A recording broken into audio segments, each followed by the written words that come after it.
জানো তো ব্রেকফাস্টটা করার পর মানে ব্রেকফাস্ট রেডি হয়ে যাওয়ার পর রান্নাঘরটা এতটাই নোংরা হয়ে যায় যে রান্নাঘরটাকে আগে পরিষ্কার না করে দুপুরে রান্নাবান্না শুরু করা একদমই মানে শুরু করা যায় না। সেই জন্য কারণ যেহেতু ব্রেকফাস্টের প্রতিদিনই রুটি করা হয়, তো আটা চারিদিকে ছড়িয়ে থাকে আর ব্রেকফাস্ট খাওয়ার পর যে বাসনগুলো হয় সেগুলো সিঙ্কে জমে থাকে। তো আগে যা বাসনপত্র থাকে এঁঠো বাসনপত্রগুলোকে ধুয়ে সিঙ্কটাকে ভালো করে পরিষ্কার করে গ্যাস টেবিলটাকে ভালো করে পরিষ্কার করে নিয়ে তবেই দুপুরে রান্নাবান্না শুরু করি। তো দেখো আজকে বাজার থেকে নিয়ে এসেছে দুপদের মাছ, একটা হচ্ছে তেলাপিয়া মাছ আর একটা হচ্ছে তোমার কাতলা মাছ। তো দুপদের মাছই অল্প অল্প করেই এনেছে যাতে দুই বেলায় আমাদের হয়ে যায়।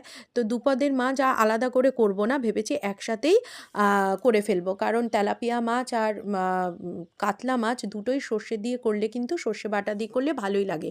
তাই সর্ষে কাঁচা লঙ্কা আর নুন ভালো করে মিক্সিতে পেস্ট করে নিয়েছি।